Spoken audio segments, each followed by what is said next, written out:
Hey y'all, welcome to my channel. Um, oops, well, please subscribe if you want to subscribe. Your call. Uh, Comment. I do read my comments and I try to respond to them, as many of them as I possibly can. I'll try to respond to them the best of my abilities and answer any of them if they are questions. When I do get notified, if I get notified. Um, okay, so um, someone asked me a question about like, oh, what some of the best, what are the messaging platforms that you use for what, basically kind of like text messages or like just messaging itself. I don't use Snapchat as a pure messenger. That's more of like a social media thing more than anything else. Same thing with like the DMs aspect of Twitter and Instagram, etc. Well, even though I'm not on Instagram, the WhatsApp not bad, but the problem is because Facebook does not look, but they basically capture everything meta related, and they do use that meta information and tie it into Facebook and Instagram and such as for advertising. I have no problem with that per se. The only thing is at the time, at that time, Facebook had basically said like, oh, we're not going to touch the WhatsApp data. That WhatsApp was going to be a separate entity from Facebook and Instagram, etc.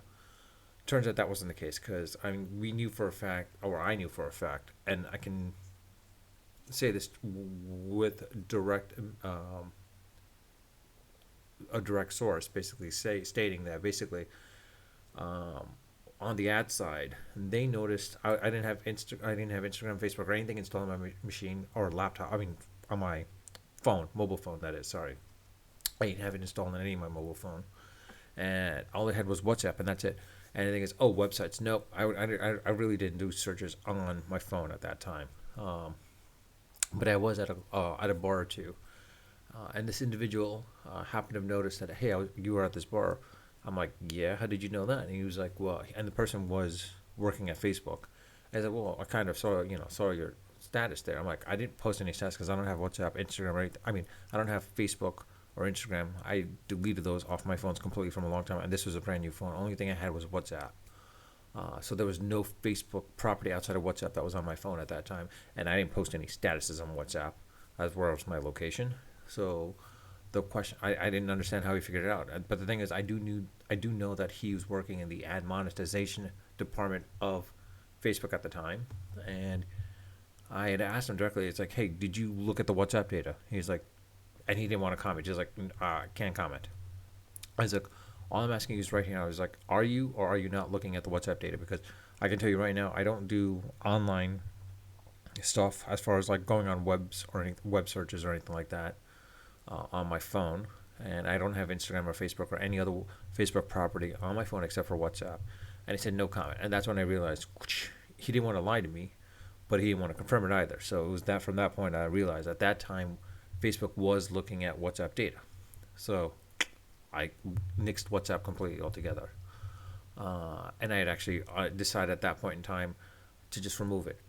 And then, of course, then there was the Cambridge Analytica scandal where like Facebook pretty much sold my data, and I got pissed off about that one. The fact that they sold off the data, so I didn't mind them actually looking at my data. Facebook could do whatever they want with my data, but the fact that they sold my data off to someone else without my consent, which by and large I didn't entirely own, of course, but the fact that they sold my data and I got nothing as a result, no percentage of it.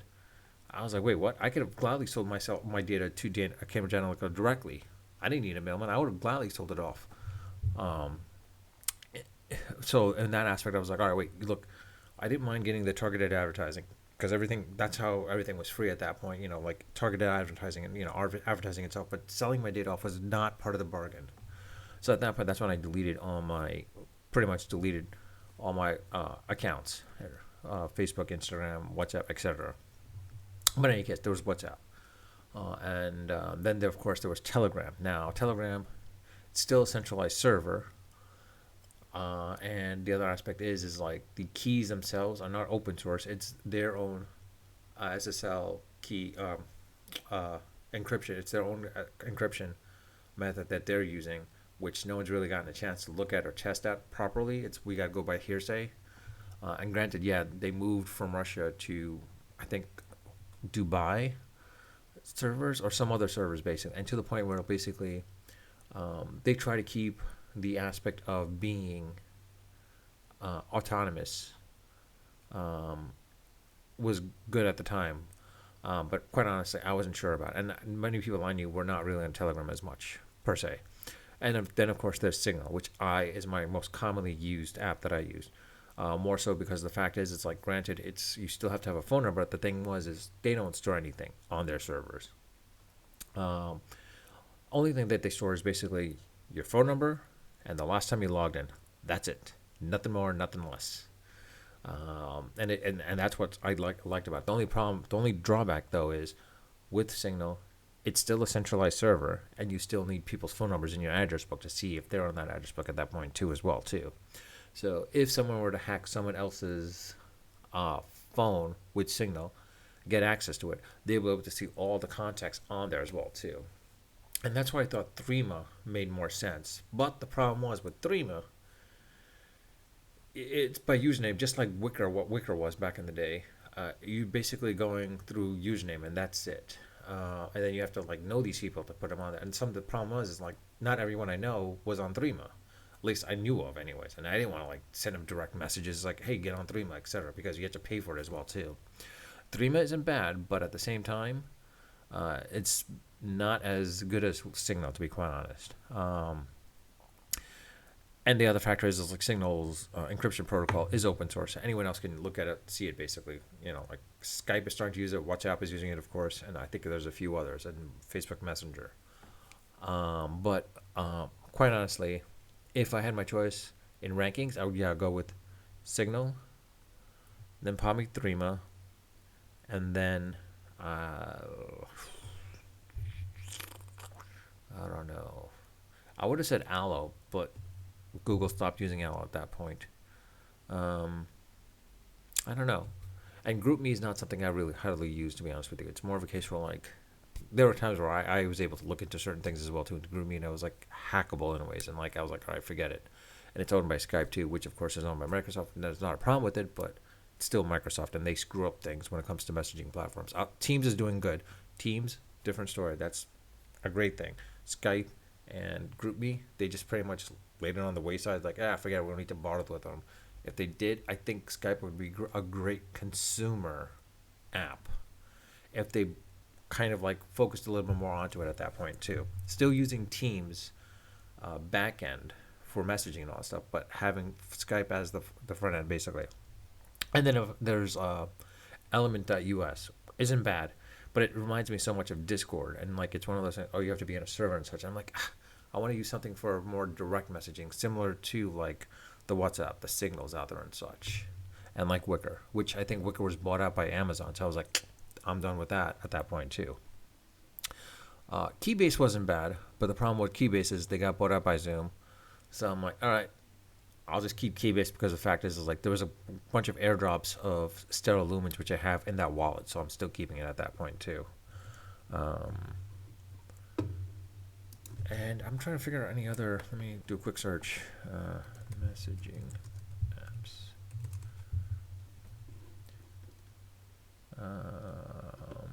Yeah, I mean, 9Mess Mobile is WhatsApp, of course. Viber, I used it, not so much anymore, to be honest with you. It's not that great.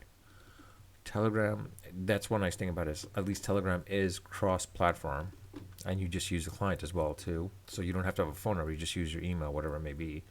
Line, not a huge fan of it. Same thing, Voxer used to be great, but not so much anymore. I mean, it was more, the thing that was going for was the walkie-talkie aspect, but now it's like not something that I would use as much.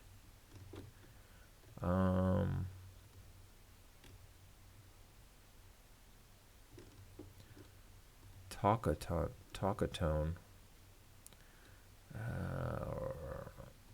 It's only US based at that point. There's Silent Phone. Of course, you have to pay for it, which I'm not paying for.